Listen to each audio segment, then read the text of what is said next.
Bonsoir tout le monde. Bonsoir aux membres de l'Ex-Africa.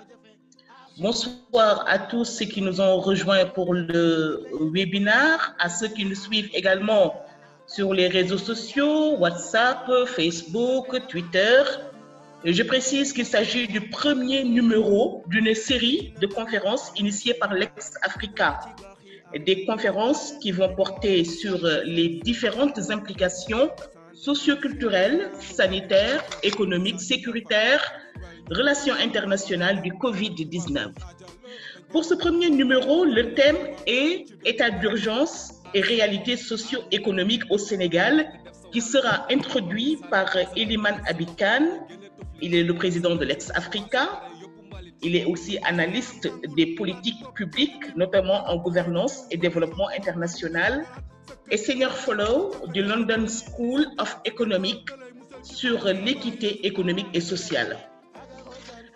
Alors, avant de revenir sur une présentation plus exhaustive de notre conférencier du jour, un mot quand même sur le thème que nous avons choisi ce soir, État d'urgence et réalité socio-économique au Sénégal. Thème d'une grande importance puisqu'il semble occulter l'aspect sanitaire même du coronavirus. Comme le rappelait récemment le socio-anthropologue Sylvain Landry-Fay, dans un pays comme le Sénégal, où la majorité de la population dépend à 90% de l'économie informelle, interdire les déplacements, c'est créer un autre drame social plus profond que le Covid-19. Le gouvernement le sait si bien puisqu'il a pris des mesures pour alléger, notamment, ou plutôt appuyer SAC, ces mesures qui ont été annoncées toute la semaine, le week-end par le gouvernement. Est-ce que ces mesures sont vraiment pertinentes? Comment mesurer leur efficacité? Quelles propositions pour améliorer ces mesures? Notre conférencier du jour tentera de répondre à toutes ces questions. Notre conférencier, c'est Eliman Abikan, le président de l'Ex-Africa, que je m'en vais quand même vous présenter avec un background très impressionnant, le temps que d'autres followers nous rejoignent. Eliman Abikan est diplômé en sciences sociales, sociologie, psychologie et en management. Il est aussi titulaire de plusieurs certificats spécialisés en développement international, notamment gestion de processus multi-acteurs et apprentissage social, centre de développement international. Et il est leadership et développement durable. Il a travaillé là-bas, droits humains. Il a suivi une formation à Atlantic Fellow for Social and Economic Equity. My English is so bad. The last time I speak English, many people die. Alors, retenez que c'est un programme commun du London School of Economics and Political Science et de Cape Town University. Eliman Abikan, notre conférencier du soir, a aussi commencé sa carrière professionnelle en tant qu'entrepreneur pour son propre compte entre 2001 et 2005 dans l'orientation scolaire et professionnelle et la GRH entre 2001 et 2005 donc. Ensuite, dans la gestion d'établissements scolaires entre 2005 et 2007 et universitaire entre 2009 et 2011 avant de se retrouver dans les associations comme le Forum civil, l'ANDCP, l'Ex-Africa, l'ONG internationale Transparency International, Oxfam. Il a aussi servi pendant quelques années avec un statut de consultant international pour le compte de Transparency International et du PNUD, notamment à travers des formations des jeunes et des OSC sur des questions relatives à la lutte contre la corruption en Côte d'Ivoire, en Mauritanie, et la Banque mondiale dans le programme gouvernance économique secteur privé dans le domaine de la lutte contre la corruption et la gouvernance publique et privée. Monsieur Eliman Abikan a aussi publié plusieurs articles sur la gestion des ressources humaines, la lutte contre la corruption, la gestion des valeurs, la gouvernance des ressources naturelles et divers autres articles d'actualité sur un blog elimanashkankolé.seneweb.com.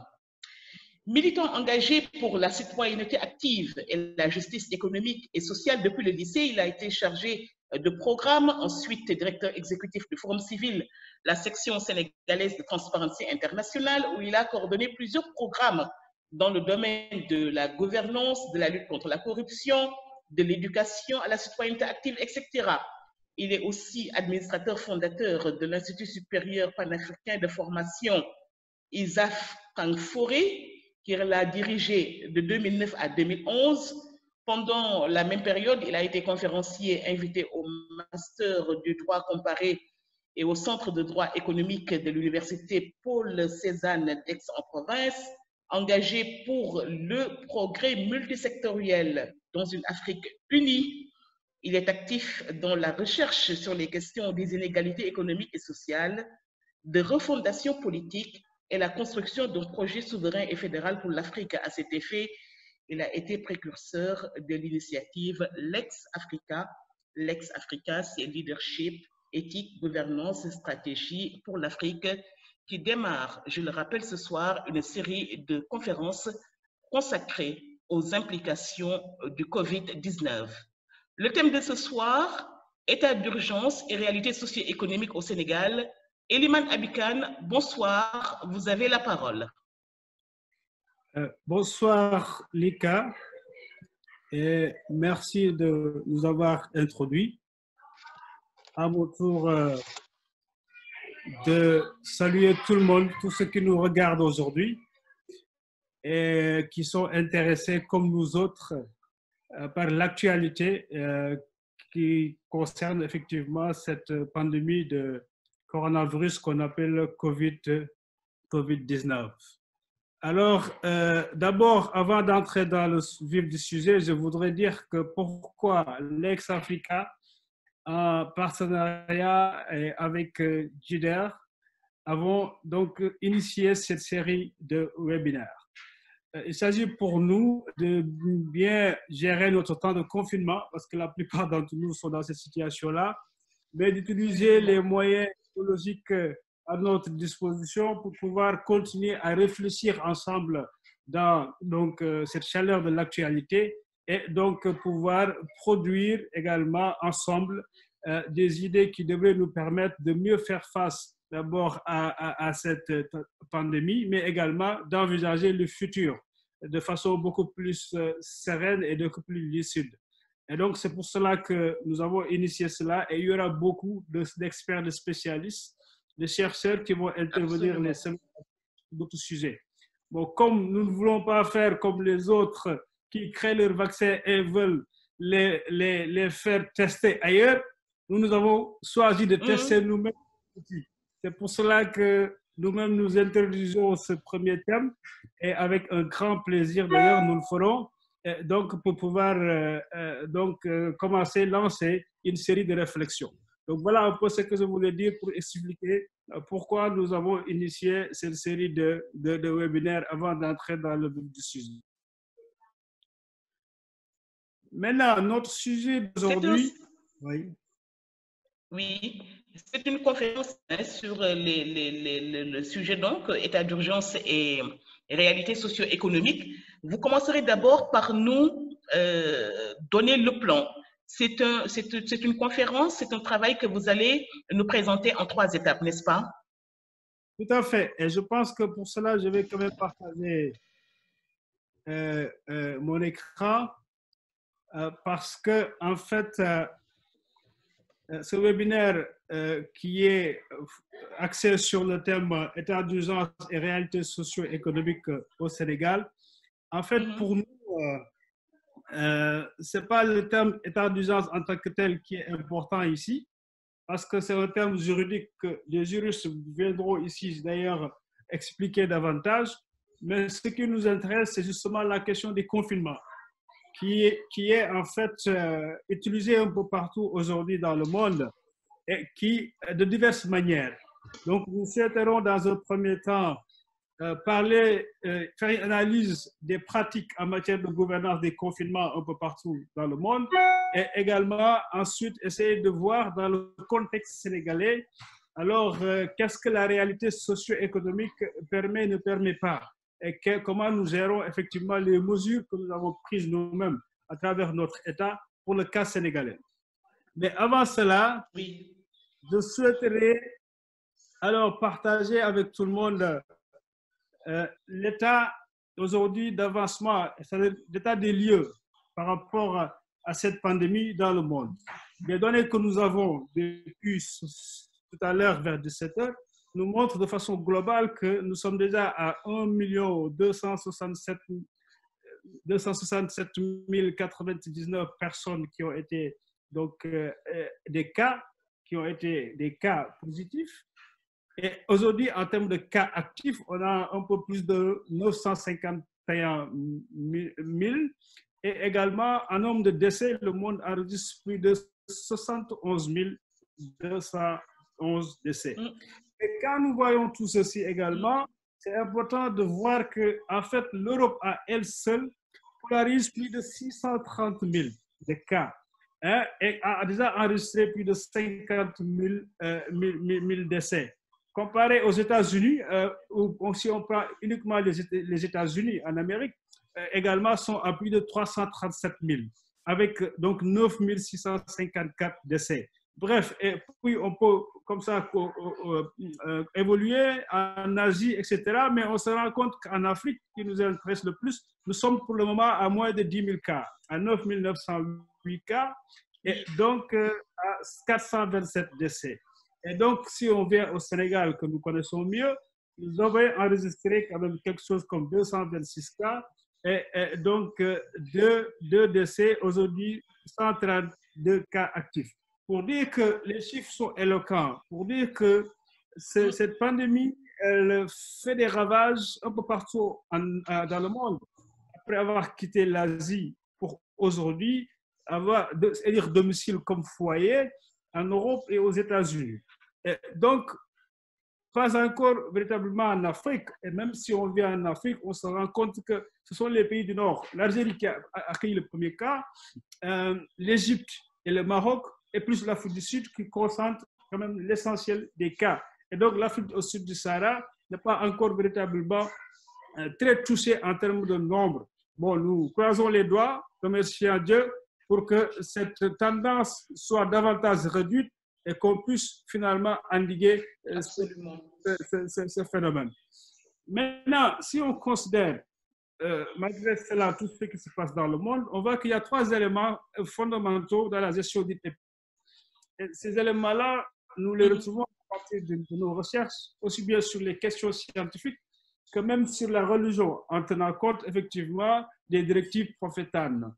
Et donc, ces 3 éléments, c'est la limitation de la mobilité, c'est-à-dire qu'il faut rester sur place, là où, quand il y a l'épidémie, là où on se trouve, on doit rester. On ne doit pas bouger, on doit rester. Même si on est dans l'épicentre, on doit rester, on ne doit pas bouger. Et donc, si on est ailleurs, on doit éviter de faire un mouvement. Donc, ça, c'est le premier élément. Le second élément, c'est la distance physique. C'est-à-dire qu'il faut quand même donc concéder cette distance physique. Contrairement à un concept qui a été véhiculé à partir de l'Occident, de distance sociale. Je pense qu'on a plus besoin de solidarité à ce moment-là. Donc, la distance sociale doit rester, mais doit rester donc, parallèlement à une distance physique qui, par contre, doit être observée. Et donc, c'est souvent la quarantaine de personnes contaminées ou qui sont susceptibles de l'être. Et donc, le troisième élément, ce sont les pratiques d'hygiène corporelle et d'hygiène environnementale. Et cela, c'est ce qui permet de se préserver et de préserver les autres. Donc, voilà les éléments essentiels que nous retrouvons de façon générale dans une analyse sur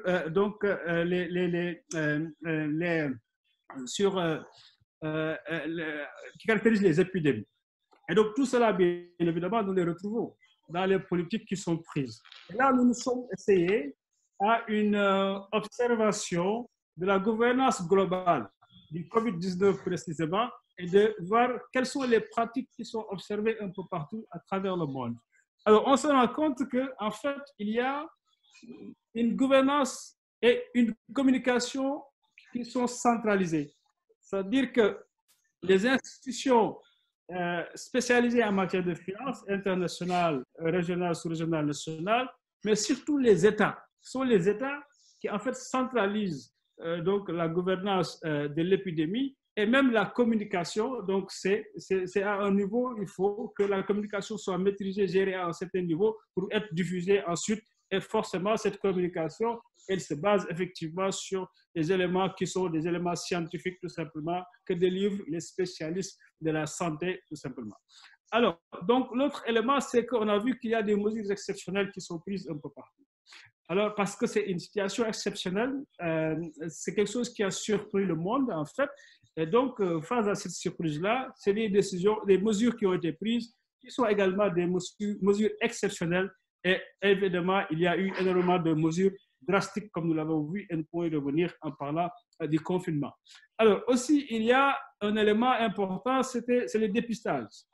Et soit c'est le dépistage sélectif qui est fait, c'est-à-dire qu'on choisit de dépister tout simplement les personnes à risque, ou bien les personnes qui présentent des symptômes, et on dépiste pour voir s'ils ont le virus.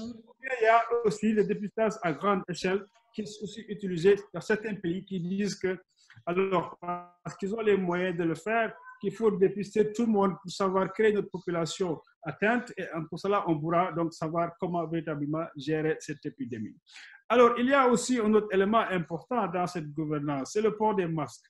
Et ça aussi, il y a un port de masque qui est sélectif, et il y a un port de masque généralisé. Donc, certains choisissent en se disant que, écoute, ce sont seulement ceux qui sont, comment dirais-je, atteints par le virus qui ont besoin de porter des masques. Mais bon, du moment où on sait que ces personnes-là aussi sont déjà mises en quarantaine, bon, on se pose la question si véritablement c'est pour elles. Bien sûr, les personnels soignants ont plus besoin de ça parce qu'il peut être des personnes qui sont saines, qui n'ont pas le virus, mais qui travaillent au quotidien avec des personnes qui sont atteintes. Donc, en priorité, besoin de ces masques. Mais aujourd'hui, la tendance, après surtout certaines recherches qui sont venues du Japon qui disent que le virus, en réalité, comment dirais-je, ne tombe pas systématiquement sur le sol, mais prend un temps en suspension, et donc il faut les masques pour tout le monde. Ça aussi, c'est une autre tendance qui est véhiculée. Enfin, le dernier aspect sur la gouvernance globale, ce sont les différents modèles de confinement. Et donc, on se rend compte que d'un pays à un autre, effectivement, la stratégie de confinement n'est pas la même. Alors, donc, ce qui nous permet maintenant de parler des choix stratégiques de confinement. Alors là aussi, il y a un certain nombre, il y a quand même une diversité de choix. Ces choix sont faits sur la base de l'analyse ponctuelle, comme on l'a dit, que cette gestion est centralisée au niveau des États. Et donc, parfois aussi avec des recommandations, bien sûr, des organisations comme l'OMS, qui sont aussi répliquées et reprises en compte par les États. Mais en fait, le premier niveau que nous avons constaté parmi les pratiques à travers le monde, c'est le zéro confinement. C'est-à-dire qu'il y a des pays qui ont choisi de ne pas du tout prendre des mesures de confinement, c'est-à-dire de laisser les populations continuer à vaquer à leurs occupations, et donc de pouvoir gérer cette affaire-là. Et ça, ces pays-là, ils se basent souvent sur deux aspects. L'un, c'est qu'ils font un usage de la technologie dont ils disposent, surtout par exemple en Corée du Sud, et un peu c'est le cas en Suède aussi, donc qui leur permet de pouvoir gérer pas mal de choses et de pouvoir aussi faire des tests, par exemple, à tout le monde, comme c'est le cas en Corée du Sud. Ou bien tout simplement, c'est ce qu'on appelle la stratégie de l'immunité collective. C'est-à-dire qu'ils se disent qu'il y a le virus s'il atteint un certain seuil, jusqu'à 60 à 70% de la population, ensuite il pourra être anéanti. Et donc, il faut laisser les gens se contaminer, etc. Et après, à ce niveau-là, on pourra le gérer. Et donc, ça, vous voyez, des pays comme la Corée du Sud ont utilisé cela. C'est intéressant de voir qu'en Corée du Sud, sur 10 284 cas, il n'y a eu que 186 décès. Également, la Suède a usé de cela, et la Suède également a eu quelque chose comme 401 décès. Et également les Pays-Bas sur 17 851 ont eu seulement 1766 décès comparé à la France, à l'Italie, à l'Espagne, etc. Donc, mais ces pays-là ont choisi le zéro confinement, donc n'ont pas voulu arrêter leur économie, on laissait les populations vaquer à leurs occupations, mais il y en a plus ou moins qui ont jusque-là bien géré en termes de taux de létalité. Maintenant, il y a aussi le confinement partiel. Alors ça, c'était au départ l'option de la France et de l'Italie, par exemple. C'était l'option initiale. Pour dire que, bon, on n'arrête pas tout, hein, mais on arrête certaines choses. C'est-à-dire qu'on arrête, on ferme quelques lieux publics, on isole les cas qui sont ciblés et que nous connaissons, et également, maintenant, on laisse le reste donc continuer. Et si vous voyez, en France, ils ont même maintenu les élections qui ont eu lieu. Malheureusement, on s'est rendu compte que ça a été les élections municipales qui a fait exploser le virus. En Italie également, ils ont continué à organiser des matchs de football et on s'est rendu compte également que ces matchs de football ont aussi contribué à la propagation du virus. Donc, ces pays se sont systématiquement rétractés pour changer de stratégie. Mais en Afrique, par exemple, l'Algérie aussi a choisi ce confinement partiel. Donc, un confinement partiel. Mais en fait, il y a un troisième niveau, c'est le niveau du confinement général. Alors, ici, la France est revenue finalement sur ça, quand même que l'Italie. Et c'était aussi le choix systématique de la Tunisie, le Maroc aussi, en Afrique du Nord, quand ils ont commencé à avoir le premier cas. Mais donc, c'était tout simplement une limitation des déplacements qui est observée tout simplement. Et donc, ce qui rend compte de ce comment on appelle ça encore, de ce slogan, restez chez vous. Et donc, c'est exactement cela, ce confinement général. Maintenant, ensuite, il y a plus drastique que le confinement général, c'est-à-dire les décisions de couvre-feu général. Bon, nous, on a un couvre-feu, mais partiel, le soir. Mais il y a des pays comme la Jordanie où c'était le couvre-feu général. C'est-à-dire que des déplacements sont entièrement interdits, et donc des populations. Bon, on peut, dans cette typologie, se permettre également de dire qu'il y a quand même des stratégies mixtes qui ont été utilisées, notamment même la Corée du Sud, on peut le dire. Mais je peux ajouter quelque chose en observant surtout les pratiques de certains pays, comme la France, l'Italie, mais surtout dans des pays comme par exemple au Sénégal, ce qu'on peut appeler une stratégie dubitative. C'est-à-dire, on veut faire ça, on n'est pas sûr. On dit, attention, bon, maintenant, est-ce que si on fait ça, ça va marcher, etc. Il faut éviter que des mesures soient prises et ne soient pas respectées parce qu'on connaît la réalité de nos pays. Et donc, c'est des stratégies mixtes, dubitatives, qui souvent sont liées à des contingences socio-économiques et culturelles. Et c'est le cas au Sénégal. Mais au Bénin, ils ont été très clairs. Hein. Le président a fait une déclaration pour dire que nous ne pouvons pas confiner les Béninois. Nous ne pouvons pas suivre le slogan qui vient de la France qui dit « Restez chez vous » parce que tout simplement, nous avons des réalités qui sont là. Et effectivement, c'est des réalités sur lesquelles nous pouvons revenir plus tard. Maintenant, sur le Sénégal, on connaît les mesures de confinement qui ont été prises. Et donc, ça a commencé d'abord par l'interdiction des rassemblements publics et les fermetures des établissements scolaires, universitaires, des établissements religieux également. Ensuite, il y a eu la fermeture des frontières, hein, de toutes les frontières hein, à la porte, donc que ce soit l'aéroport, le port et les frontières terrestres après. Et donc, il y a cet isolement qui a été choisi finalement. Et à partir du 23 mars, on a vu qu'a été décrété l'état d'urgence accompagné du couvre-feu, tout simplement ce qui a été hier donc prolongé encore pour un mois. Voilà un peu sur l'analyse des pratiques de confinement, ce que je voulais partager avant de venir véritablement sur les réalités socio-économiques. Merci beaucoup, Eliman. Merci d'avoir présenté la première partie de votre conférence. Nous allons faire rapidement un très bref résumé de ce qui a été dit, mais vraiment un bref résumé pour permettre à ceux qui viennent de nous rejoindre vraiment d'être au parfum de ce qui a été dit. Le thème, c'est état d'urgence et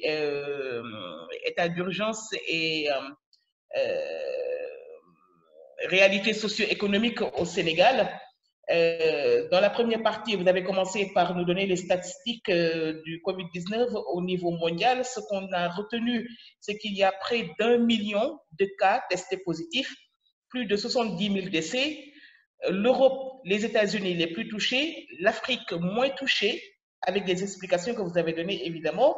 Ensuite, les 3 éléments fondamentaux de la gestion des épidémies, la limitation de la mobilité, la distanciation physique, distance physique, vous avez préféré distance physique à distance sociale, qui est vraiment un terme importé, c'est ce qu'on entend en Europe, aux États-Unis, mais vous avez expliqué ici au Sénégal que compte tenu de nos réalités justement socio-économiques, on ne peut pas parler de distance sociale, mais plutôt de distance physique, parce que le professeur Penemo le rappelait récemment, hier ou avant-hier, dans une émission de radio. Aujourd'hui, le Sénégal a vraiment besoin d'une très grande solidarité. Les personnes les plus nantis devraient penser à aider ceux qui le sont moins, parce qu'on va vers des situations très difficiles sur le plan économique, ne serait-ce que pour permettre aux populations les plus vulnérables de pouvoir assurer les 3 repas quotidiens. Donc, l'expression distance physique, franchement, nous, on valide à la place de distance sociale. Les pratiques hygiène et corporelles, vous en avez parlé, se laver les mains, mais pas seulement se laver les mains. Hein. On parle souvent de se laver les mains, souvent, mais on oublie également de dire aux gens qu'il ne suffit pas seulement de se laver les mains, il faut carrément prendre une douche de temps en temps aussi. Si évidemment Sen'Eau nous donne de l'eau comme il en faut. En termes de gouvernance globale, la gouvernance et la communication, c'est vraiment centralisé. Les mesures exceptionnelles, les dépistages sélectifs que certains ont choisis, et les dépistages à grande échelle, comme c'est le cas par exemple pour l'Allemagne, les États-Unis également l'ont démarré il y a quelques temps. Ce sont deux théories qui s'opposent. Certains États l'ont choisi, d'autres ont rejeté ça. Le port de masque également, ils ne s'entendent pas là-dessus. Est-ce qu'il faut un port de masque sélectif ou généralisé? En tout cas, ce matin, le directeur de cabinet du ministre de la Santé et de l'Action sociale du Sénégal a annoncé que tout le monde devrait porter dorénavant un masque. Mais il n'a pas expliqué quelles sont les raisons pour lesquelles il a demandé aux Sénégalais de mettre un masque en permanence, surtout quand ils sont dehors. Et puis, est-ce que nous avons suffisamment de masques? Est-ce qu'on va mettre nos tailleurs à contribution? Est-ce que ces masques-là que nous allons mettre pourront vraiment stopper le virus si on se retrouve au marché ou dans la rue, etc. Ça aussi, ce sont des questions sur lesquelles nous attendons les experts pour vraiment beaucoup plus d'explications. C'était intéressant, les différents modèles de confinement, les choix stratégiques de confinement, le choix du Sénégal. Certainement, ça va venir dans les questions. C'est un choix vraiment dubitatif, comme le Bénin. Est-ce que c'est un choix stratégique, vraiment, quand on se rend compte que les mesures ne sont pas respectées? Vous avez souligné le cas des religieux, notamment. Vous avez suivi les épisodes qui se sont passés par rapport à faut-il fermer les mosquées, est-ce qu'il ne faut pas fermer les mosquées, aller prier, etc. C'était tout un problème, ça fait partie de nos réalités socio-culturelles, de nos réalités également religieuses. On va aborder cet aspect-là au cours de nos débats. Et également au niveau des frontières. Personnellement, j'ai été quand même un peu étonnée quand j'ai vu que ce matin ou hier, les forces de défense et de sécurité, notamment l'armée et la gendarmerie, étaient en train de parler de la nécessité de mettre sur pied des checkpoints, etc., au niveau des régions frontalières, notamment dans l'Est, le Sud, etc. C'est comme s'ils ne savaient pas que nos frontières ont toujours été poreuses. Nous avons des frontières extrêmement poreuses. On a eu à soulever ça relativement à des questions sécuritaires. Donc, ce n'est pas maintenant que ces gens-là veulent nous faire croire que ces frontières sont poreuses. Ça fait depuis très longtemps. En tout cas, nous avons l'impression qu'au niveau de ces choix stratégiques de confinement, il y a beaucoup de points. On a été pris de court. Le gouvernement du Sénégal a été vraiment pris de court par ce Covid-19-là, ou bien ils ne pensaient pas que ça allait prendre cette ampleur-là. Mais bref, nous en reparlerons avec ceux qui nous ont rejoints dans le webinaire, sur les réseaux sociaux, etc. Et on va continuer. Eliman, pour la deuxième partie, je crois que j'ai un peu bien résumé ce que tu as dit depuis le début. Absolument bien. Et je pense que ça nous permet d'aller rapidement, parce que le temps file, sur maintenant le contexte socio-économique du Sénégal. Je pense qu'il nous faut d'abord analyser notre structure économique et sociale telle qu'elle est d'abord, et de voir un peu comment donc ce nouvel élément qui est le Covid-19, qui est un élément de disruption, comme on dit, de disruption phénomène, donc intervient dans ce contexte-là. Bon, d'abord, cette réalité que nous avons une économie qui est extravertie, qui est assez ouverte, qui dépend surtout des importations, parce que les exportations sont faibles, alors qu'il y a énormément d'importations. Donc, l'essentiel de ce dont on a besoin pour fonctionner, pour vivre, même les denrées alimentaires, sont pour la plupart donc importées. Et ensuite, il y a cette prédominance des activités économiques informelles, parce que quand on voit que le rapport de la RSD nous dit que si vous prenez les entreprises au Sénégal, 93% de ces entreprises-là sont des entreprises informelles, et que l'informel contribue à presque 46% du PIB et emploie énormément de personnes. Donc, ce facteur-là, il est important aussi quand on prend des mesures de confinement dans ce pays.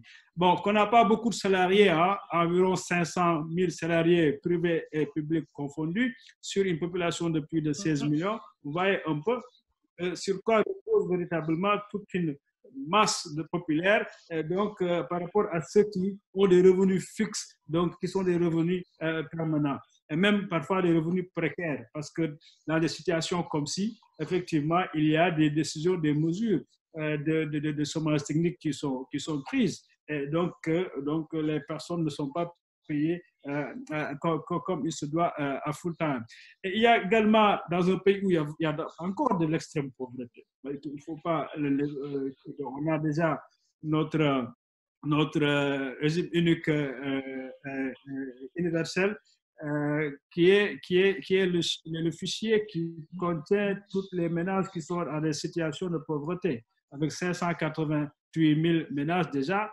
Et donc, l'État Sénégal est d'ailleurs en train d'élargir avec des données statistiques de la NSD pour aller jusqu'à toucher un peu 1 million de ménages qui seraient dans des situations de besoin. Donc, qui renvoie à quelques 8 millions d'habitants, disons la moitié des Sénégalais, qui auront besoin d'aide réelle, et également au-delà donc du registre national unique. Alors, à côté de ces éléments économiques, que certainement mon ami le professeur Khadim Bamba Diagne va développer jeudi prochain, parce qu'il insistera sur les impacts économiques carrément.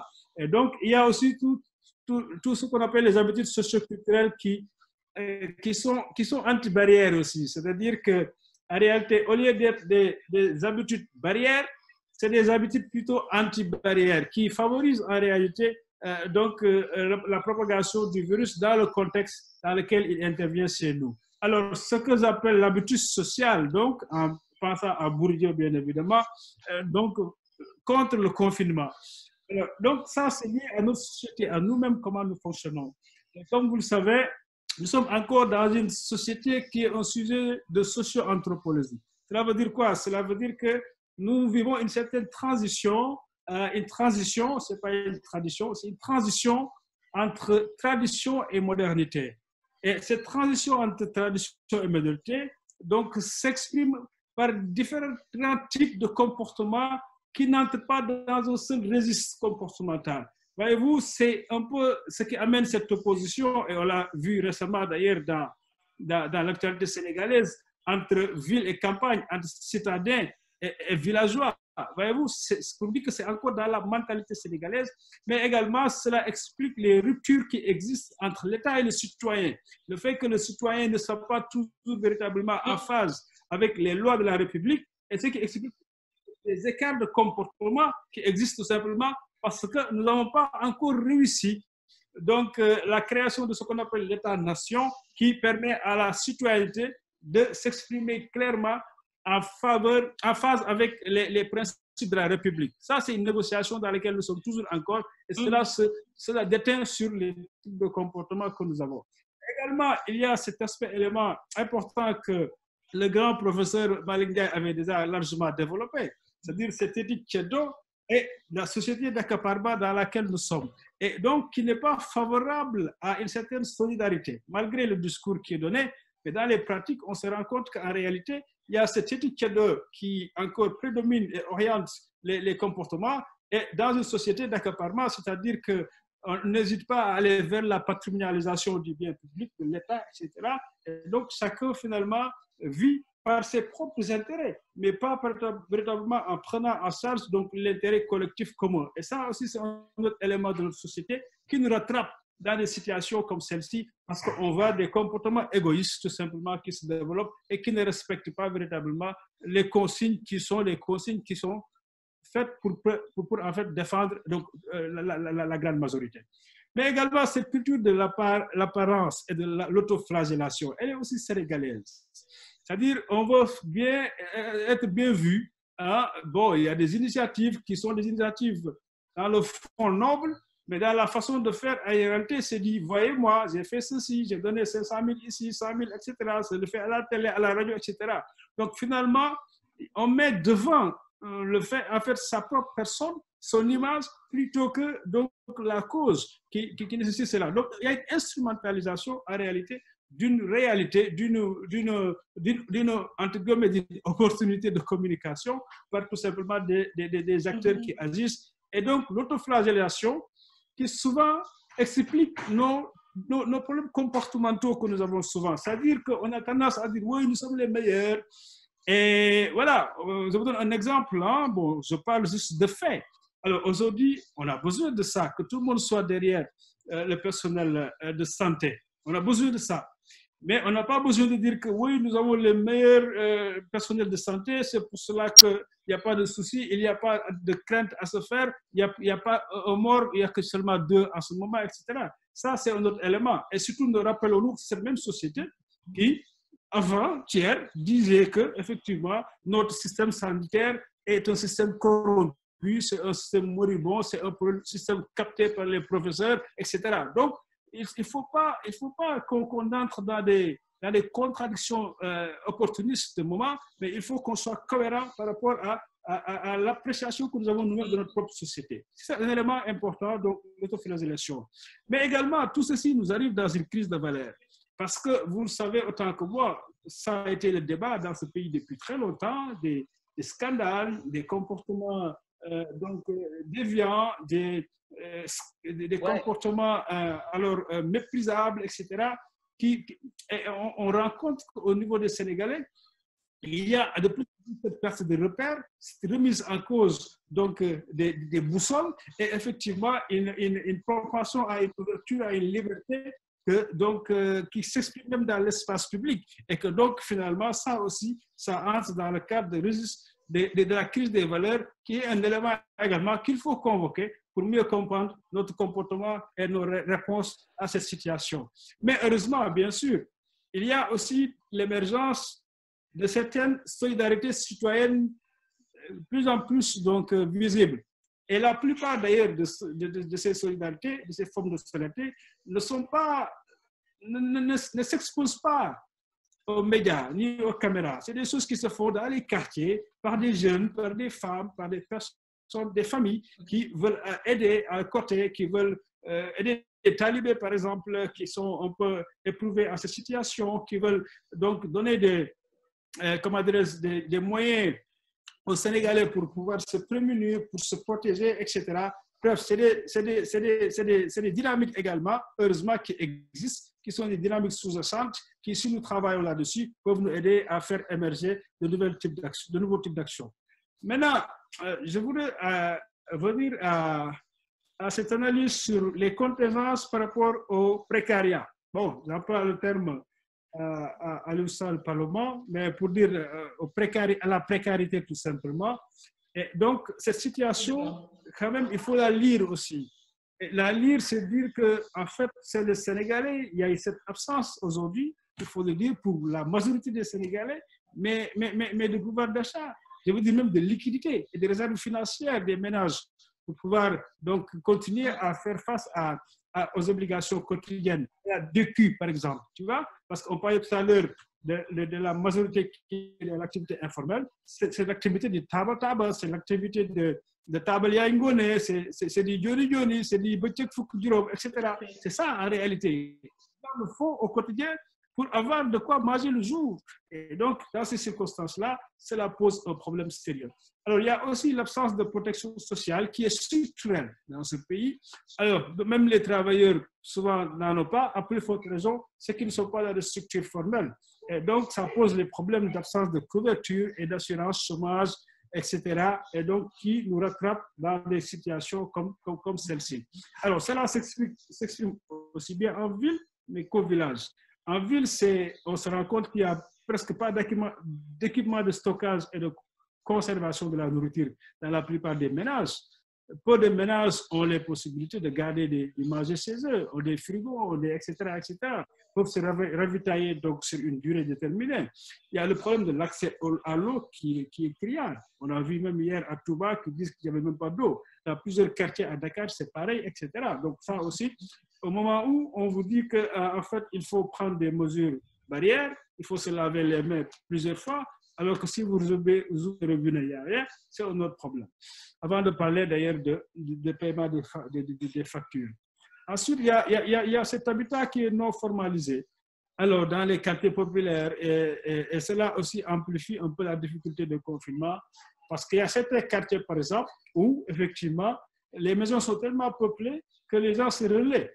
Donc, au lit, il y en a qui dorment le jour et d'autres qui dorment le soir. Et donc, quand on dit qu'il y a un couvre-feu à partir de 20h, personne ne sort plus. Alors, imaginez les nouvelles situations de promiscuité accélérée qui sont créées dans ces quartiers populaires-là. Ça aussi, c'est un élément dont il faut tenir compte parce que ces contextes devraient nous amener à avoir des mesures pour aller plus loin et régler en même temps toutes ces questions-là. Mais au village aussi, il ne faut pas les oublier, même si on parle que des villes, mais les villages aussi peuvent être impactés parce que déjà, il y a l'impossibilité de la cessation de la principale activité agricole. Il n'existe que pour ça. Il faut qu'il continue. Mais également, il y a maintenant des problèmes d'approvisionnement des marchés hebdomadaires, ce qui cause des pertes de revenus. Ouais. Parce que voyez-vous, en période difficile de soudure et autres, les villageois vont au Louma, et c'est au Louma qu'ils vendent leur bétail pour avoir quelque chose pour acheter d'autres condiments. Absolument. Mais aujourd'hui, tu vas au Louma, il n'y a presque personne parce du confinement. Et donc, les villageois n'ont rien, absolument rien. Donc, il faut bien qu'ils tapent à gauche et à droite pour être aidés tout simplement. Donc, il ne faut pas qu'on les oublie. Mais également, il y a le déficit d'information et de sensibilisation au risque d'exposition du COVID-19 pour ces villageois-là, qui sont plus limités, donc surtout qu'en Chine ou en Europe. Donc, je pense qu'ici, il y a un problème d'information et de sensibilisation également. De ceux qui sont dans les villages, dont souvent n'ont pas accès, n'ont pas le petit écran, la télé, pour voir les choses, etc. Peut-être certains utilisent les radios tout simplement. Donc, il y a un problème d'accès à l'information. Et donc, pour cela, je pense qu'il y a quand même des mesures d'accompagnement qui existent, qui sont mises en place, notamment au niveau de l'État sénégalais, avec le fonds qui est mis en place, qui est le fonds de riposte et de solidarité contre les effets du COVID-19, avec ce budget de 1,367 milliard que nous pensons peut quand même aider à la prise en charge de ces problèmes liés à nos contingences sociales et économiques. Bon, parce que ce fonds, il est largement diffusé, je pense que les gens savent de quoi il s'agit, mais surtout, il y a le programme de résilience économique et sociale là-dedans, le budget des urgences, donc santé, sécurité, etc., et aussi le budget des interventions, les différents types d'interventions que l'État et les autres partenaires sociaux sont prêts à faire ensemble pour venir en appui. Donc, ce fonds-là a été très bien, visualisé par notre cher ami Abou Daou, qui est journaliste économique, pour voir un peu comment il intervient sur les questions sanitaires, sur la question de l'électricité, la prise en charge des coûts, sur la question de l'eau également, sur la question de l'achat des vivres. Donc, là, c'est l'option qui est faite par l'État du Sénégal. de distribuer des vivres aux ménages qui seront impactés, mais également aussi d'appuyer un certain nombre d'entreprises, mais c'est les entreprises formelles de transport, d'hôtellerie, de l'agriculture. Mais donc également, il y a, voilà, dans ces aspects-là. Mais bon, sur ça, on peut applaudir, c'est très bien tout ceci. Mais je me dis qu'on peut mieux faire. Parce que, par exemple, c'est une option, hein, de donner de l'argent, d'influer les entreprises. Pour dire que si on influe les entreprises, ça peut avoir un impact sur ceux qui y travaillent, etc. Mais une autre façon aussi de faire est d'aider directement les ménages. Et il y a plusieurs pays qui ont pris ces options-là, notamment les États-Unis, où on fait des transferts carrément aux ménages pour leur permettre d'avoir du liquide. Parce que tout à l'heure, on l'a dit, il y a un problème de liquide qui se pose sur certains. Et ce n'est pas évident que si c'est seulement au niveau des entreprises que cela est maintenu, que ça ne prenne pas en compte véritablement toutes les préoccupations. Même au niveau des entreprises aussi, il y a un autre élément important qui est soulevé, surtout par les spécialistes qui travaillent avec les startups et les entreprises informelles, pour dire qu'en fait, il y a une grande majorité, tout à l'heure on avait dit que 93% des entreprises sont informelles, qui risquent de ne pas être touchées par ces mesures-là, alors que ce sont elles qui contribuent à près de 46% du PIB, à qui il faut manger surtout les populations sénégalaises, parce que les entreprises les plus grandes que vous connaissez, en réalité, la plupart sont celles qui alimentent en fait cette croissance extravertie. Voyez-vous, parce que souvent, c'est des entreprises qui travaillent avec des multinationales, sont des succursales, etc., ou bien, bref, qui sont à ce niveau-là. Et donc, davantage creuser et cibler les entreprises locales par des acteurs économiques locaux qui vivent avec leurs familles pour que celles-ci puissent pouvoir être donc, dans une situation de résilience pendant cette année. Donc, également, un autre élément important, je pense qu'il serait important d'avoir aussi des investissements à moyen terme dans ce fonds de résilience. Et pour moi, l'investissement à moyen terme le plus important, c'est celui qui, au lieu de se limiter à donner tout simplement des vivres aux populations, mais investir sur la production agricole et cibler carrément l'agriculture familiale pour qu'au niveau des villages, comme on l'a dit tout à l'heure, les gens puissent eux-mêmes gérer leur propre autosuffisance en cultivant. Donc, on les aide sur le plan logistique en amenant en rapprochant l'eau avec des puits, avec des forages qu'on peut accélérer à ce moment-là et leur permettre de leur donner facilement l'accès à la terre pour qu'ils puissent produire des cultures maraîchères, etc. Et donc, des cultures vivrières pour pouvoir se nourrir et au moins ne pas mourir de faim. Pour moi, cet élément ne sort pas du plan que l'État a proposé, mais ça devrait être un élément important, surtout qu'il y a une base sur laquelle il faut sortir, c'est-à-dire il y a les domaines agricoles, mais il faut les amener, les déplacer vers les familles villageoises, dans leur village, leur donner chacun leur peu de terre et les moyens de les cultiver et d'aller de l'avant. Donc, je pense que ça, c'est un élément qui est important. Et l'autre, c'est l'élargissement de l'appui des entreprises formelles aux entreprises et start-up des secteurs informels. Voilà un peu ce que je voulais dire. Et tout ceci donc, nous amène à de nouveaux défis urgents auxquels il faut faire face. Et pour nous, après ce que nous avons constaté ces quelques semaines, le premier défi, c'est le défi comportemental. Et ce défi comportemental, ça nous ramène à l'éducation, à une citoyenneté solidaire. Je pense que le moment est venu de revoir notre lettre de politique éducative et de la discuter davantage avec les populations pour la réorienter, pour mieux armer les citoyens, parce que c'est dans des cas de crise comme ça, difficiles, de menaces collectives, qu'on se rend compte véritablement de nos réflexes, donc de nos réflexes de collectivité, de nos réflexes de solidarité, tout simplement. Un autre aspect, c'est l'accroissement de la production locale et la sécurisation des circuits d'approvisionnement. Ça, c'est important de le faire et surtout de miser sur les circuits d'approvisionnement intra-africains, hein, parce qu'on a appris aujourd'hui qu'en fait, que c'est un danger énorme, c'est très périlleux d'avoir une économie qui est fondamentalement axée sur l'importation même des denrées les plus importantes. Et donc, l'autre aspect, c'est la logistique du transport et ses conséquences sur la mobilité des travailleurs. Je pense qu'on a vécu ces derniers jours des gens qui ont du mal à rentrer chez eux après avoir quitté le travail. Et donc, cela nous ramène à revoir nos politiques infrastructurelles, nos politiques de transport public, parce qu'on a besoin de transport public de qualité, mais vraiment de qualité, qui peut même amener les gens à choisir le transport public plus que le transport particulier. Ensuite, la structure économique doit être moins dépendante, et on l'a dit, et je pense qu'un spécialiste reviendra sur ça prochainement. Et donc, il y a ces éléments-là que je voulais partager pour le moment, pour dire qu'en fait, nous devons aller vers la refondation de pas mal de choses, aussi bien sociales, économiques dans notre pays, pour pouvoir, au-delà de la sortie de crise, nous mettre finalement sur une trajectoire de développement, de progrès économique et social qui assure le bien-être. Et ceci ne peut se faire que quand nous aurons davantage fait des choix qui sont des choix les plus endogènes, des choix qui rapprochent plus les acteurs économiques et sociaux à leur propre réalité, à la nature et à leur propre environnement.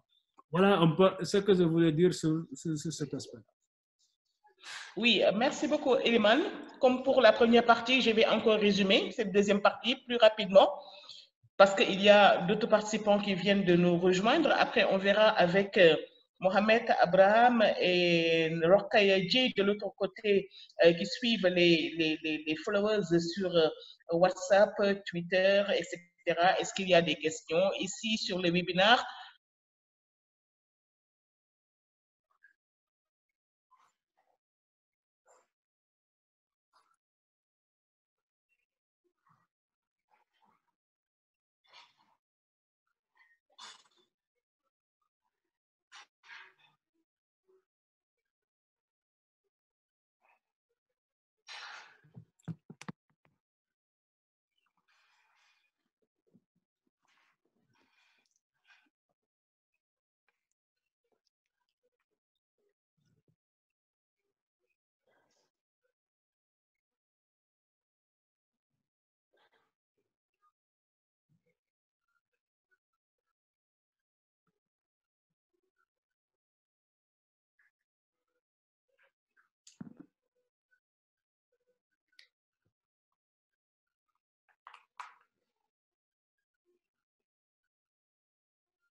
Multidimensionnel.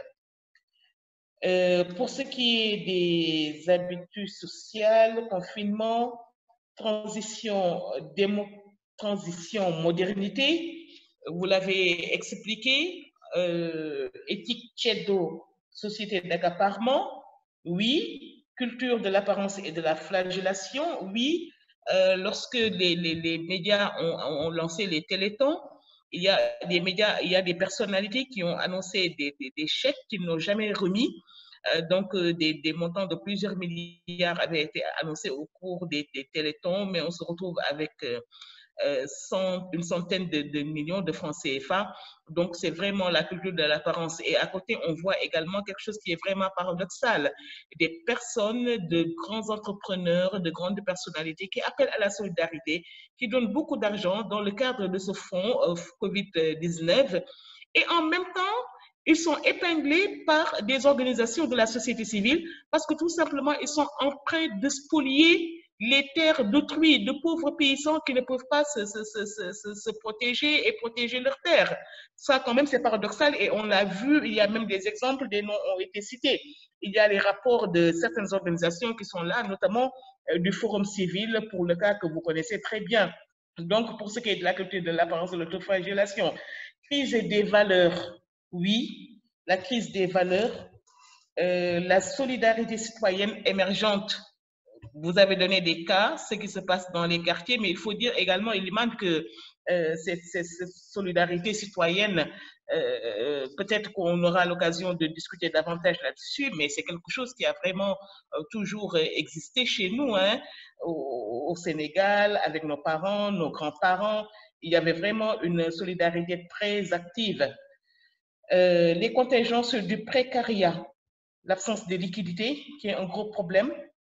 L'absence de protection sociale, également un problème en ville. Pas d'équipement de stockage et de conservation de la nourriture. Même dans certaines maisons, on n'en a pas. parce que tout simplement, c'est des maisons qui sont très mal construites, pas beaucoup d'espace, etc. L'accès à l'eau, c'est un réel problème en ville, à plus forte raison dans les villages. Les habitats non formalisés, avec les quartiers populaires, ce qui amplifie les difficultés du confinement. Dans les villages, c'est l'activité agricole qui risque d'en pâtir. Les marchés hebdomadaires où se font l'essentiel des échanges pour ces populations rurales-là qui n'existent plus à cause de ce Covid-19, les déficits d'information et de sensibilisation. Alors, à ce niveau, je dois vous dire, Eliman, que les radios communautaires jouent quand même un très grand rôle au niveau de ces communautés vraiment à la base. Et puis, ce qui est intéressant avec ces radios communautaires, c'est qu'elles diffusent dans la langue du terroir. Donc, il s'agira simplement de davantage les outiller, davantage les impliquer pour qu'ils puissent vraiment porter la bonne parole et atteindre les cibles. Les mesures d'accompagnement, le fonds Force Covid-19, les ressources extérieures également qui proviennent essentiellement des institutions financières internationales, genre Banque mondiale, PNUD, etc. Mais vous estimez qu'on peut faire mieux, bien évidemment, en investissant de manière durable et rapide dans le secteur de l'agriculture familiale. Il faut dire qu'il y a des expériences qui ont été déjà menées à ce niveau-là, avec le gouvernement, des programmes du gouvernement, appuyés également par des organismes internationaux comme la FAO, mais ces expériences, en tout cas pour le cas du Sénégal, pour la plupart, n'ont pas donné les résultats escomptés. Et pourtant, c'est la sortie, c'est une solution de sortie de crise pour régler les problèmes d'alimentation, d'autosuffisance en nourriture dans les zones rurales et peut-être même régler une partie de ce problème-là dans les zones urbaines également. Élargissement aux entreprises et start-up du secteur informel, des mesures prises pour les entreprises, oui, mais peut-être que les gouvernements, les dirigeants seront également un tout petit peu réticents. C'est vrai qu'on a beaucoup de start-up qui se créent, mais quand on voit également le taux d'insuccès, ça ne rassure vraiment pas.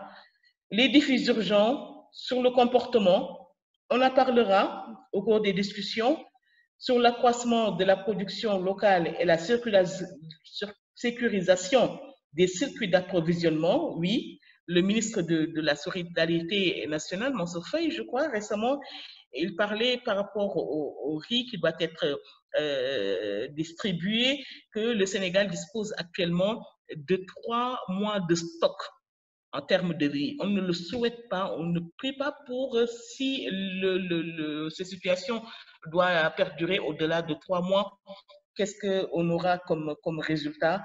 Donc, c'est pertinent de vraiment soulever cet aspect-là. La logistique, le transport, vraiment rien à ajouter. C'était un gros problème.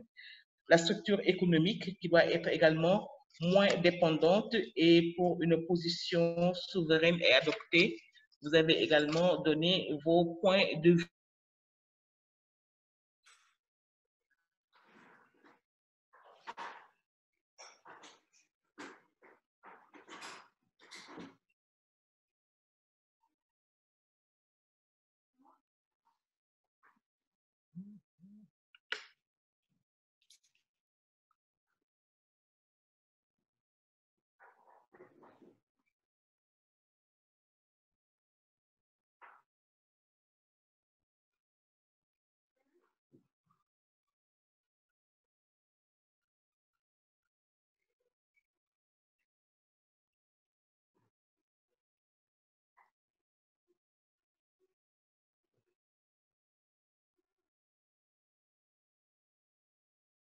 Eliman, vous êtes là?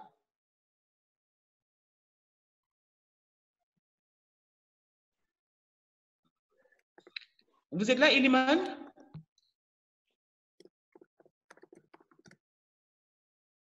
Oui, oui, je ne vous entendais plus là, mais là, ça revient. C'est bon, vous avez écouté le résumé? Oui, j'ai bien écouté jusqu'à un peu avant Nous la fin. avons des questions. Nous avons ici des questions de quelques participants. J'ai bien envie également de vous poser d'autres questions, mais j'aimerais savoir avec Rokhaya Dieye qui est sur Twitter, qui suit ce webinaire sur Twitter, est-ce qu'elle a déjà des réactions? Est-ce qu'il y a possibilité d'entrer en contact avec Rokhaya Dieye? Non? La technique, vous m'entendez? Abraham Mohamed? Bon, on va revenir à eux plus tard. Iliman, vous avez déjà 6 questions. Hein? Alors, la première question, Iliman, la personne demande, est-ce qu'il ne faudrait pas une gestion décentralisée par les localités versus une gestion centrale par l'État? Ça, c'est la première question. Peut-être qu'ils estiment que la personne qui a posé la question, je crois, hein, ce qu'il veut dire, que les mesures qui sont appliquées dans les grandes villes ne doivent pas nécessairement être appliquées également dans les communautés à la base. C'est peut-être qu'ils demandent une gestion centralisée de ce confinement. Quelle est votre réaction par rapport à cette question-là, Elima? Oui, une question intéressante parce que justement, quand on parle de gestion de gouvernance centralisée, en réalité, c'est la tendance presque un peu partout. Hein. Et dans des situations de catastrophe comme celle-ci, effectivement, tout le monde se regroupe vers un seul chapeau pour pouvoir avoir une intervention cohérente. Et donc, cette gouvernance centralisée, elle est souhaitable.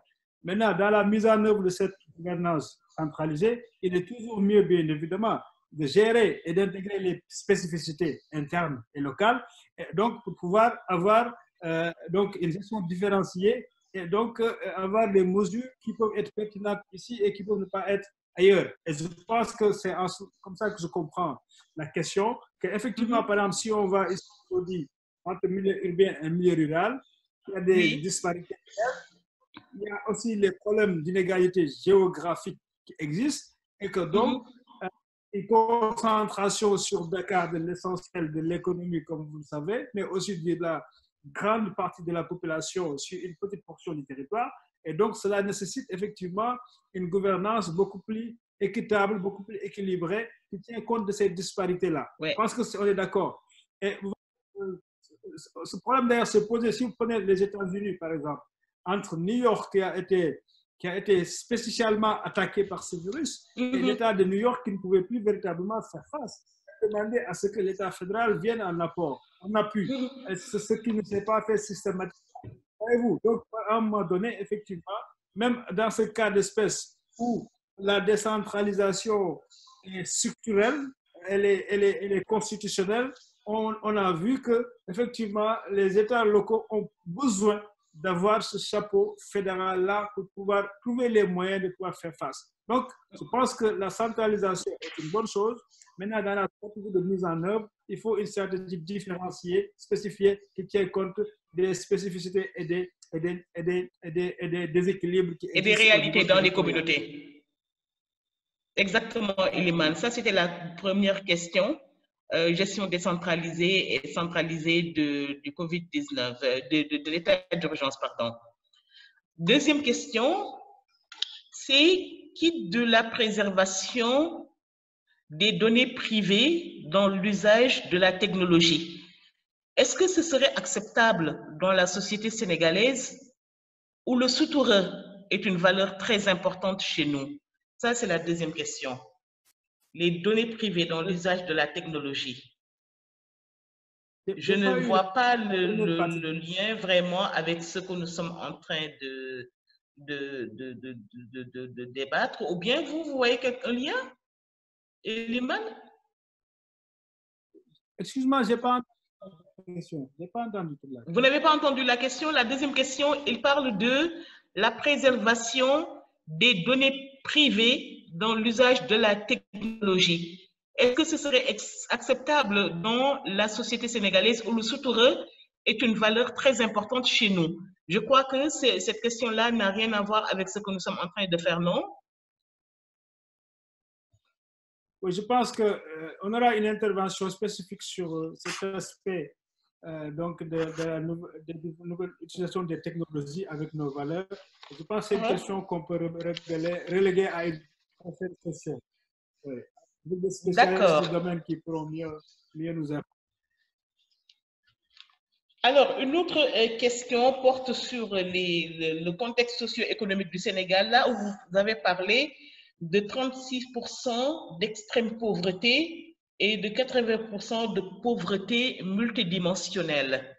Ici, le follower veut une explication plus détaillée.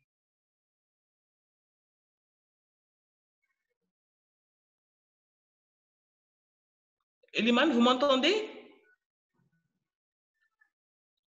Pardon? Vous m'entendez? L'autre question, la troisième question?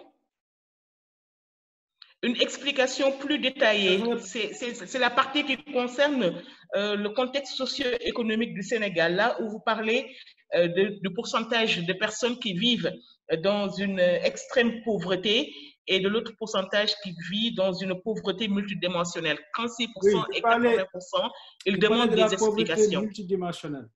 Voyez-vous, ça n'a rien à voir avec l'extrême pauvreté. Si vous considérez, et je peux vous en renvoyer d'ailleurs au rapport sur l'industrie du développement humain que produit le PNUD, en réalité, cette pauvreté multidimensionnelle, c'est-à-dire que on peut ne pas être dans l'extrême pauvreté, on peut même avoir des revenus, etc. Mais on a du mal à faire face à toutes ces obligations. Par exemple, on a des problèmes pour se soigner quand on est malade. On a des problèmes pour régler comme il se doit l'éducation des enfants, etc.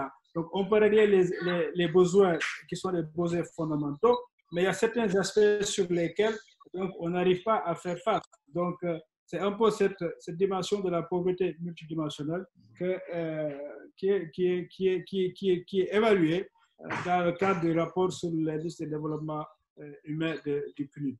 Donc, pour dire que ce que je voulais dire ici, c'est qu'en réalité, presque plus de 80% des Sénégalais sont en fait dans une certaine précarité. Qu'il suffit d'un seul événement pour qu'ils basculent dans une situation définitivement précaire. Voyez-vous, vous pouvez être un salarié, mais vous n'avez pas un salaire. Bon, regardez, dans un pays où on vous dit que les dépenses en matière de loyer vont jusqu'à 36% de ce que vous gagnez. Voyez-vous, en moyenne. Donc, c'est problématique parce que tout simplement, donc, vous êtes dans une situation de précarité et vous pouvez toujours basculer à partir d'un seul événement vers l'extrême pauvreté. Et je pense qu'aujourd'hui,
je n'entends plus, je ne sais pas si vous m'entendez. Oui, nous t'entendons. Voilà, donc je peux y aller sur cette question en fait. Moi, je pense que voilà l'occasion pour nous de refonder toute notre politique sociale et même de donner du contenu à ce concept de refondation de la République qui est demandé. Voyez-vous, ça me rappelle un ami entrepreneur qui me disait, mais vous savez pourquoi c'est difficile pour un entrepreneur de s'en sortir dans ce pays? Je lui dis quoi? Parce que nous payons l'impôt au moins 3 fois. Cela veut dire quoi? Il y a l'impôt social qu'on donne, c'est-à-dire ça, c'est les parents qui sont derrière, parce que vous voyez, quelqu'un, derrière lui, il y a presque une centaine de personnes qui dépendent de lui également. Il y a également l'impôt religieux, c'est-à-dire que ce devoir de donner la zakat et de donner l'offrande, le monde tout le temps. Ensuite, il y a l'impôt donc de l'État. Voyez-vous, donc il y a tout ceci en même temps. Et donc, moi, je pense que dans la refondation d'une république, c'est-à-dire de faire de sorte qu'on reconstruise une république, mais qui soit en phase avec nos véritables valeurs et aspirations et façons de vivre, et donc ça nous amène à nous questionner sur ça. Pour dire, mais comment on peut rationaliser tout ceci et trouver des canaux organisés qui permettent de pouvoir organiser, comment dirais-je, toute cette, ce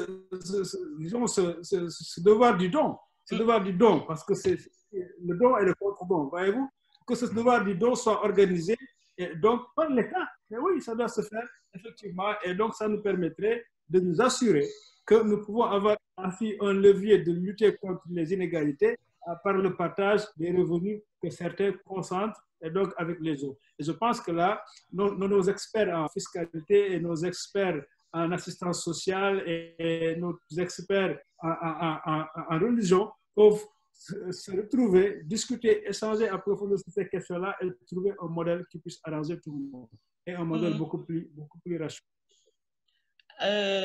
Les deux dernières questions, ça a un lien, c'est comment garantir que les vivres aux populations, comment garantir que les vivres destinés aux populations qui en réellement besoin.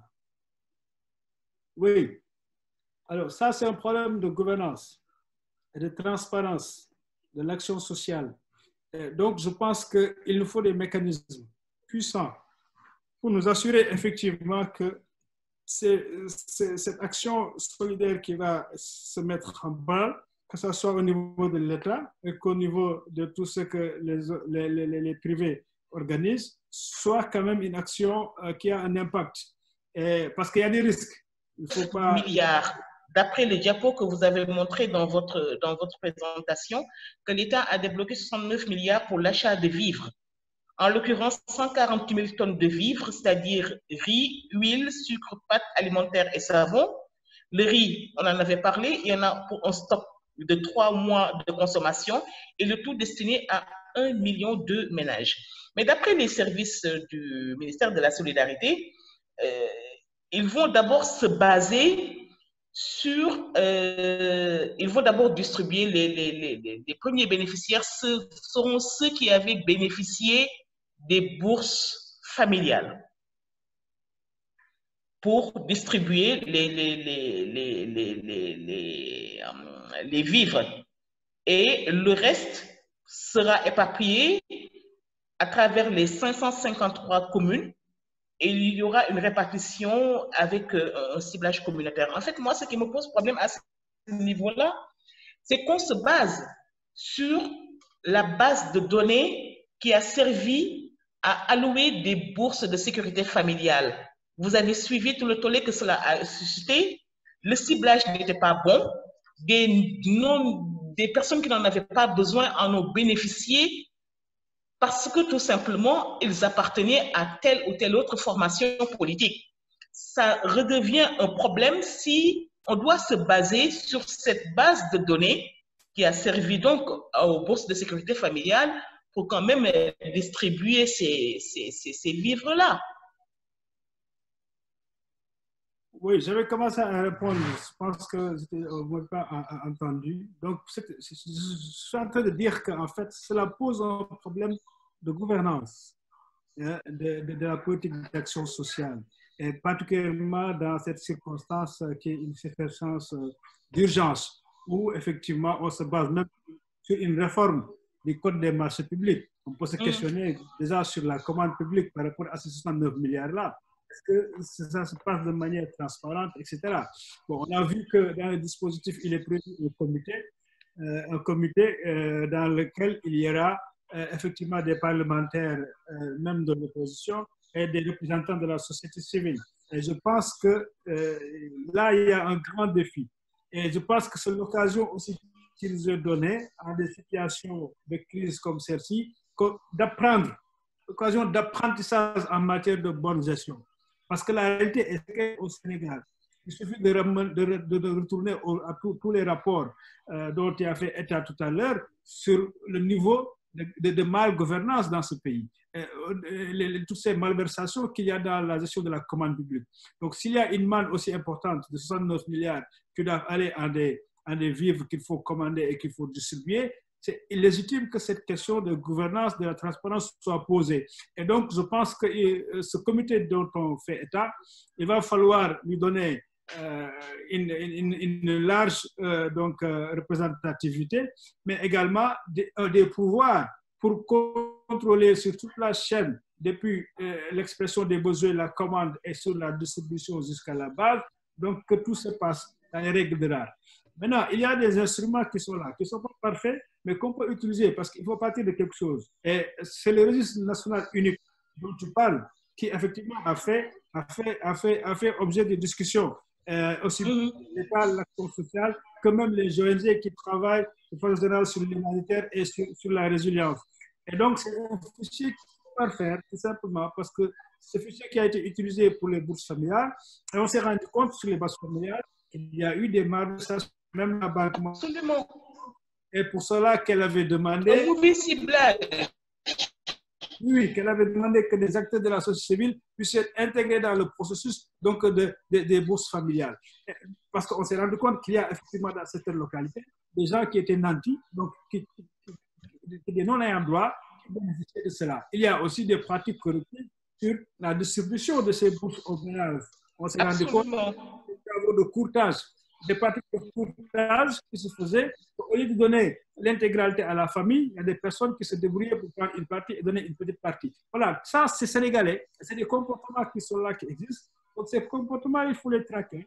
Il faut d'abord, dans la mise en place du dispositif, être préventif, voyez-vous, pour éviter cela. Parce que ce serait une catastrophe sur la catastrophe du COVID-19 et de se rendre compte, en fin de compte, que cet argent qui est mobilisé, qui est aussi notre argent, parce que c'est notre contribution en tant que contribuable, mais également c'est nos engagements en tant qu'emprunt que l'État fait à notre nom et qui seront remboursés par l'institutionnalisation, que tout ceci se fait. Donc, il y a cette exigence, effectivement, de transparence, et plus on imagine l'espace de transparence dans le processus de prise de décision et de suivi sur le terrain, et plus on pourra y arriver. Dans d'autres pays comme le Rwanda, par exemple, le président s'est mobilisé pour assurer un suivi effectif donc, de la vie vers les ménages ayant droit. Alors, il nous reste une dizaine de minutes, Eliman, parce qu'il nous faut boucler quand même. Je crois que pour ce qui est de la question de la transparence, cette fois-ci, les dirigeants veulent jouer vraiment.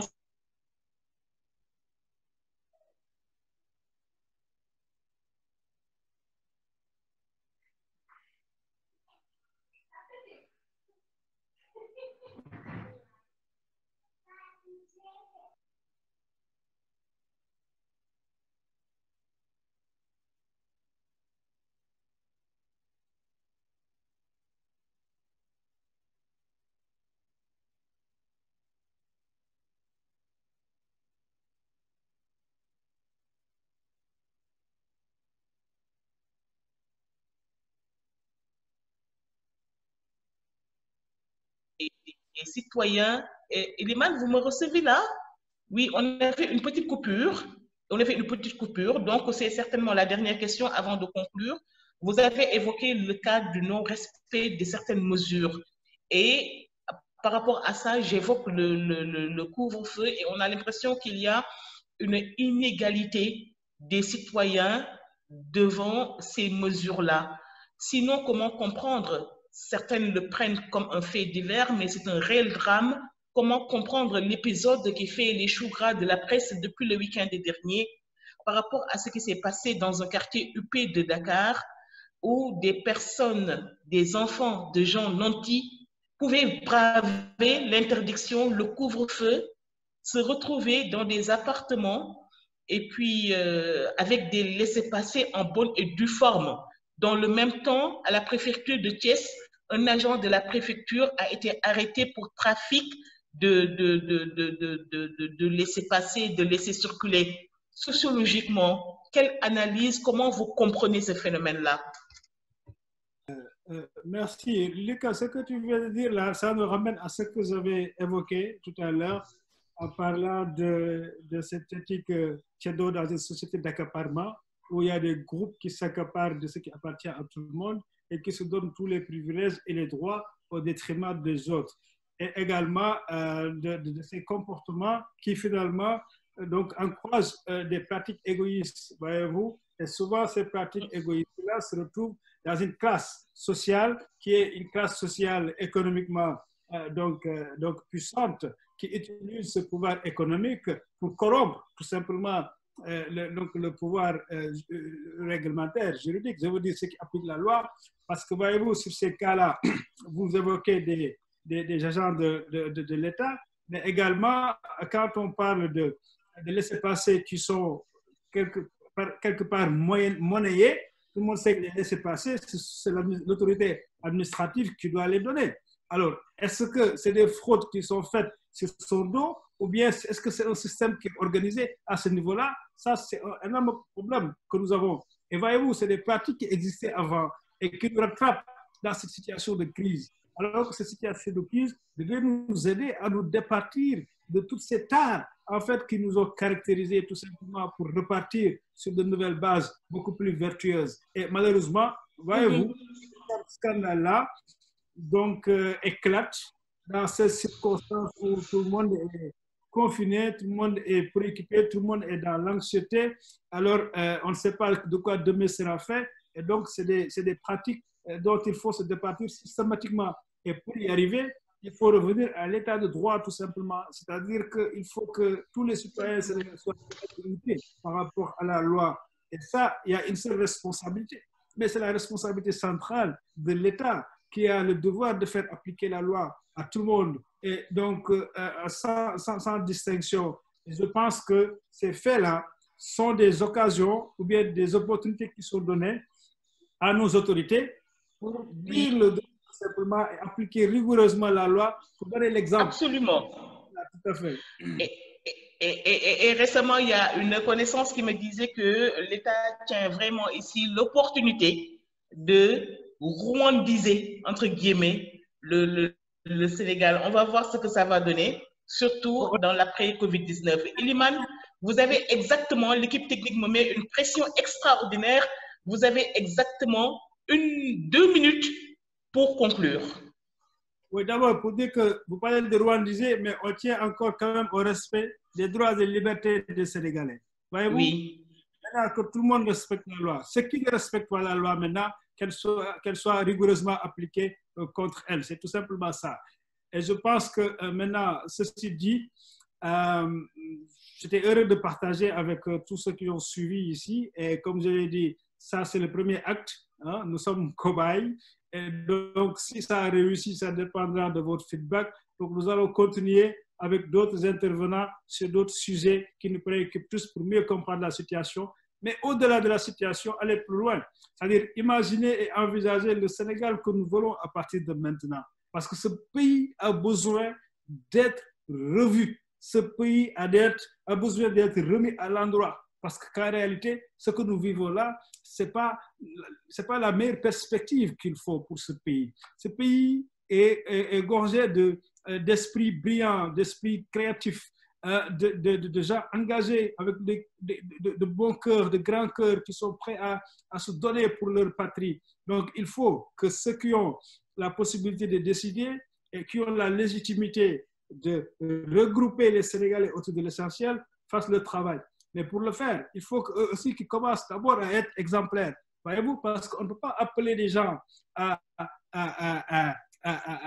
quelque chose dans laquelle on ne vous retrouve pas vous-même par vos pratiques et par vos discours. Voyez-vous, donc on était là et je pense qu'à partir, on dit que les peuples, les grands peuples, donc donnent le meilleur d'eux-mêmes dans des situations de difficulté. Et donc, utilisons, exploitons cette situation de difficulté où tout le monde se remet en cause, on fait nos introspections pour pouvoir repartir sur de nouvelles bases. Mais cette base-là doit être une base de souveraineté. et une base d'autonomie. Voyez-vous, le virus Covid-19 nous a montré qui est finalement l'Europe.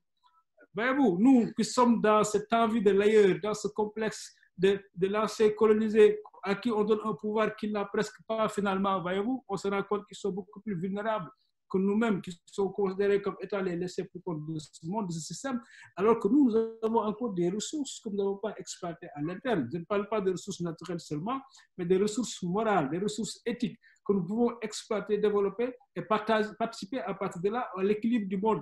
Mais cet équilibre du monde-là, pour y arriver, il faut d'abord, il y a une étape qu'il faut régler. C'est qu'il faut qu'on construise et qu'on développe notre propre leadership à partir d'ici pour que l'Afrique soit davantage unie, que l'Afrique soit indivisible et debout, une voix qui porte.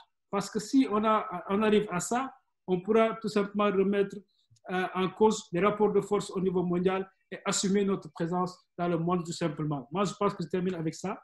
Ça s'adresse aussi bien à l'élite, mais surtout aux jeunes.